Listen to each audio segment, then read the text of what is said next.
when you start the vehicle, this is what happens. It turns on, it tells you processing, please wait, and the recording is instant. Whether I sit here for 20 minutes or if I just continue to start driving right now, which I'm gonna let my car warm up, obviously, the recording has started. And this is what it does until it, turns itself on formally. Let's take a minute and appreciate this nifty dash cam. I love it. So it's really simple to control. There's a power, a mode, which you can press, which is settings. It tells you right here. If you have Wi-Fi on your phone, you cannot control them both. So I just pulled up in front of my house and I cannot control it. That's something you need to know. It's very important when you're using the system. See, here is me and myself. We have turned off the Wi-Fi. Now, if I press mode, it does stop recording. And then under here, you can see here, these are the buttons that's under here. You have a back button. There's a button that corresponds, and then left and right, and okay. So you can go into loop recording, time setting, time style. You can do 12-hour or 24-hour. You can change your time zone. These things can also be done in the app. Language, GPS information, screensaver, screen brightness, and rear image setting.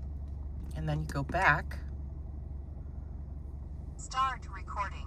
And that's what you'll hear when it starts recording, and you'll see the little red recording dot. Now this here is me. You can see this. And you move this camera like so. And as you can see, it's live. There's no delay in me moving it. Put it back where I wanted it. And then this is my rear camera. I have it in the back of my car, in the back window. You see it there? So that one is installed through the same exact system, and it catches everything in the back. So if there's an incident of any sort, I will not only get the front view, but the inside of the car and the back view. You don't have to install the back view. It's completely optional and up to you, but you can do it. It was really simple to set it up here between this and the app. Installation wise, this is the, where is it? This is the power cord for this unit. It does have a 30-second turn off feature. So then you can, there we go. And then up here, you'll see on the mounting bracket, it does have the cord for the back unit. And then this is part of the GPS mounting system because you can track yourself on a computer. I love the design. It is minimalistic. It doesn't take up too much space. As you can see, I've got it set right here below my mirror so it can still see me, but not in my line of view. And again, it has a 30-second turn off feature, which you can change, of course. So here's the unit, fully installed. What you'll notice here too is now that the car is off, the unit is off. You can change this feature to a 24-hour parking monitor. And what that does is it keeps the battery in your vehicle powering this so that it records anything that happens while it's parked. So if you're parked in a sketchy area, or maybe you're going to be gone from your car from a long time, I don't know, on an airplane trip or something, you may want to use that feature. It does conserve car battery though. Sorry about that. It does conserve car battery, so you may want to take that into consideration. I have a 2010 Honda Fit with an older battery, so it's not something I have turned on. Plus, I'm not too concerned with leaving my car anywhere. It goes from my house to maybe a library while I wait for my kids, and then that's about it. So something to keep in mind. Otherwise, you would see this recording. If the screen was on, you'd see recording here. And then if it's in 24-hour parking mode recording, it goes here. And all those settings are controlled within the app and are super simple to access. Here is the back camera. So as you can see here, the wires can of course be wired much better.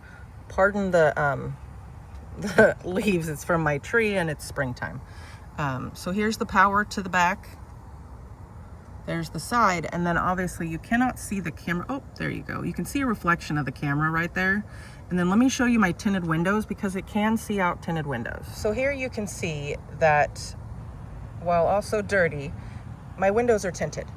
So you cannot see in, but the camera, I don't even think you can see it. Oh, maybe you can. let's see here. It's about right here. The camera can see out, but nobody can see in. So that's very convenient for anybody who has tinted windows. So this unit is on a 1-minute loop.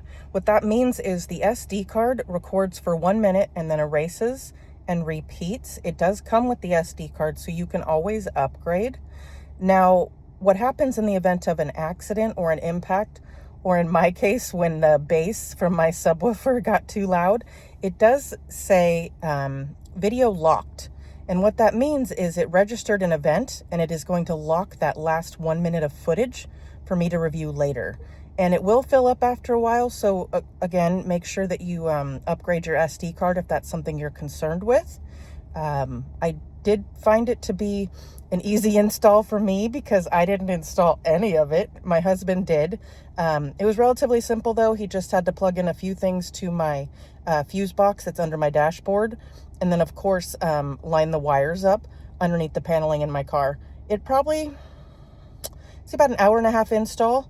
If you're doing it the right way, of course you could rush it or take even longer if you want to hide your cords even more. This is my commuter, so I'm not too concerned with the visual look of everything with the cords, but you might be. I'm impressed. I'm a mom. I'm a commuter. I like simplicity, and everything I can do on the unit itself, I can also do in the app, which is super convenient. But remember, if you're connected to a Wi-Fi, like I would be right up here, I'm outside my house. I just got done with school drop off. The Wi-Fi will interfere with the unit because you are connected to the unit with Wi-Fi. So if you're on your home Wi-Fi or maybe your car Wi-Fi, it will not allow you to, I guess you could say, not necessarily operate the unit, but almost. So keep that in mind. That's about it. I think you should get yourself a unit. The install was simple. It attached easily. It's super simple to use. Took me about 5 minutes to figure out. Connections were no issues at all. I'm impressed. Get yourself one.